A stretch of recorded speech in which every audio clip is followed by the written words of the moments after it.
कोशिश करो कि ज़िंदगी का हर लम्हा सबके साथ अच्छे से अच्छा गुजरे, क्योंकि ज़िंदगी नहीं रहती मगर यादें हमेशा रहती हैं। दौलत और ओहदे इंसान को आर्जी तौर पर बड़ा करते हैं, लेकिन इंसानियत और अच्छा अखलाक इंसान को हमेशा बुलंद दर्जे पर रखता है।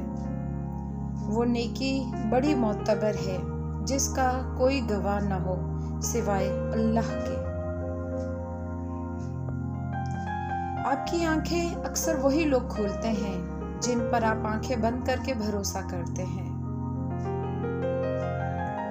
मायूस मत हो, क्योंकि जिंदगी कहीं से भी शुरू हो सकती है। चीजों की अहमियत नहीं होती, वो कभी न कभी मिल ही जाती हैं। सिर्फ इंसान हैं जिनका कोई नेमुल बदल नहीं, क्योंकि वो नहीं मिलते।